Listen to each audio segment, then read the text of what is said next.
Hey guys, asalaamu calaykum. Kusoo dhawaada YouTube channelka Cilmi FX. Ugu dambeyn waqti dheer kadib YouTube-kan dib ugu soo laabtay. Mararka qaar trading waxaa jira markaad qaadatid oo TP lagugu dhaco aynan ku siinaynin naftaada inaad qarsato.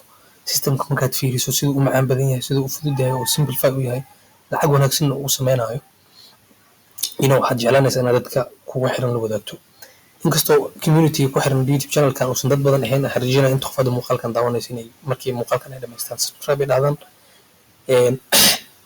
Waxaan rabaa inaan idin sameeyo marka trade breakdown yar oo aad u fudud, aad u qurux badan, wax badanna aad ka faa'iidi kartaan markii aad si degan u daawataan. Marka koobkaaga shaaha soo qaado, muuqaalkan inaan dheereeyo ma rabo, wax muddo yar oo kooban ilaa 4 daqiiqo ilaa 5 daqiiqo aan ka dhigo isku dayo soo koobo, laakiin isla socod wanaagsan. Marka tradekan maanta galay waxaan ka sameeyay $10,000.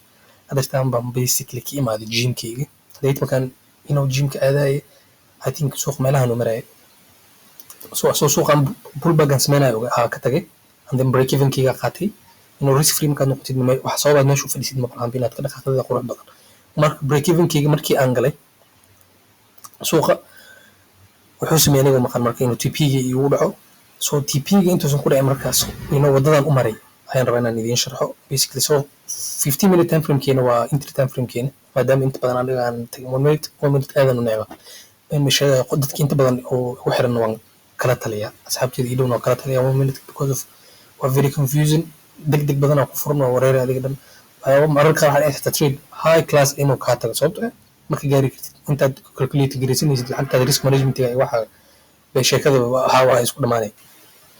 So marka haddii aan guda galno explanation-ka waa halkan 4 hour time frame-ka kasoo bilaabayna marka. So waan trade-kan u qaatay si aad aragtaan hadda soo socda TP-ga finalka waa kana, but intaan ku xirtay because of the result iyo waxa markaas suuqa ii joogan kaga helay lowan igu soo dhow internal liquidity-gan uga baxay suuqa. External-ka inta badan uga baxay, laakiin mararka qaar waa inaad isdejisaa iimaankaagana aad dhuuqsataa. Marka bismillah, 4 hour time frame markaad imaatid waxaad arkaysaa suuq inuu yahay horta bearish market.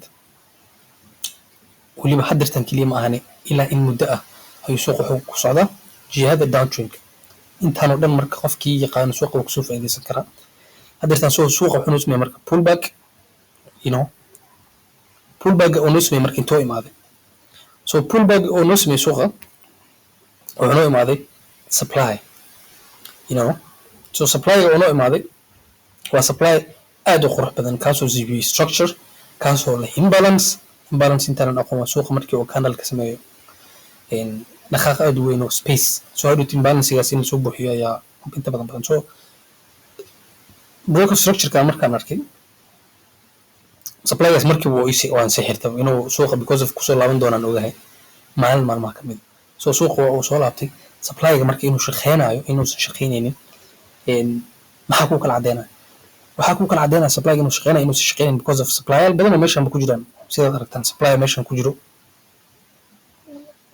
muusan shaqeynin, supply kale meeshan ku jiro muusan shaqeynin. hadaad aragtaan meeshan supply kale oo yara ku jiro muusan shaqeynin. hadaad marka supply walba ka trade gareena ma ku qurux badna, losers-kaagana zaid u badanayaan, adigoo marka suuqi kara trade-ku ka qurux badan yahay wax ka waa laga fiican yahay marka inaad dhexda ku dhimato oo qarashkaaga waxaaga dhan inta kaaga soo dhamaadaan. xagga markii supply-ga saxda ah la tago suuqa move-kii real-ka ah oo sameynaya inaad ka harto ma qurux badna. marka supply-ga marka mitigation loogu sameeyay reaction-ka soo gala fiiri. reaction-ka suuqa sameeyay waa reaction aad u qurux badan, kaasoo jibiyay structure kaasoo ah swing structure. because look, swing structure marka quraha ma ahan swing structure lugtaan dhan waa kana, but minor structure kan soo socday oo high low sameynaya ayuu swing u yahay because of midka ugu dambeeyo high-gan sameeyay ayaa la jibiyay. markaasaan ogaaday marka suuqa inuu jihada isbedeshay loona socdo loogan in la qaato. marka change of currency markuu dhacay supply-gaas mitigate garay meeshan trade aad u qurux badan ku jiro. meeshan inta qof soo raacday aadan waan baliyana aniga kaas kamaanan soo faa'iideysan aadan waxa maahay, but tiraanyada iyo xanuunkan kan u qabay kanaab iga dhayo. marka kan sababta u gal marka wax kale ma kan waxaan u galay suuqa markii oo mitigation ka sameeyay kadib wuxuu sameeyay suuqa inuu low cusub noo sameeyo. lowgaas unfortunately moosan sameynin body close, but waxaan maadaama liquidity inta ay noqoto liquidity sweep waxaan sugaya in kan la qaato kan lagu sameeyo sweep of liquidity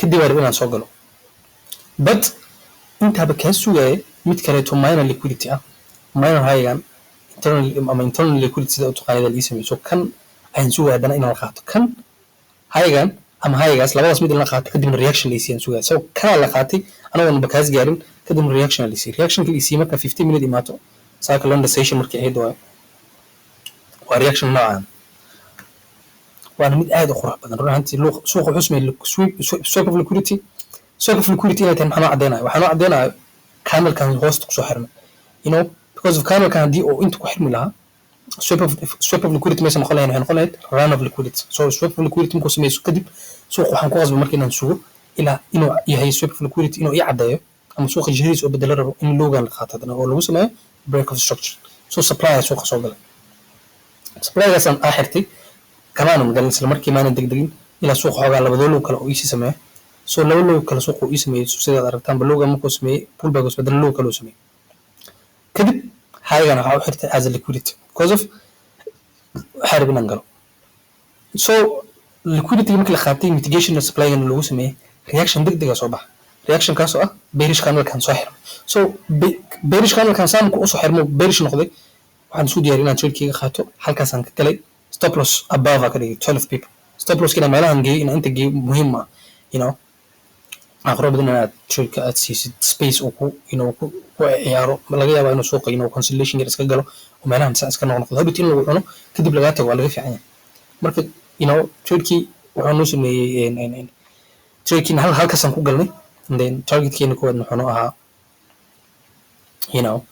internal liquidity-gan beautiful $10,000 ayaan ka qabanay alxamdulillah trade kale isagana angle nagu jira hadirtaan noo socdo JPP USD insta trade kan muddo 3 days hadirtaan uu socdo but I don't give a fuck oo sugaya ila TP lagu dhaco because of risk free and I trade kan lacag fiican ka qabtay asagana sidoo kale tahay asagana external liquidity la qaatay sida aragtaan change of character ayaan inta ka soo dhacay 15 minute time frame and liquidity swap and everything waliba anagoo ku trade gareynayna session base of sessions waxaan hadda waan ma sii trade gareyno hayaado habeenkii soo go'ayno London session New York session trade ka dhaxlaynaa dadka waa labada session maalinkii kala dib u dhaca so intan trade aan galaa ku sheega kan hadii socdo midkan aan soo qaataba labadaba base of sessions waa kan asagana insha Allah markii OTP inuu dhacan ka soo doonaa aan ka soo doonaa breakdown so basically trade hadda tan aan idin sharxay before he soo kana sida aragtanba live trading and everything wada aragtaan waqtiga wada aragtaan taariikhdan everything so waxaan rajeynayaa inaad muuqaalkan waxaan ka faa'iideen haddii aad ka hesho muuqaalkan fadlan subscribe so community uu kordho nagu weynaado haddii community uu kordho insha Allah bidnillahi karim muuqaalo aad u fara badan oo waxyaabo badan aad ka faa'iidi doontaan soo dhigi doonaa YouTube channel-kan. Assalaamu calaykum waraxmatullaahi wabarakaatuh.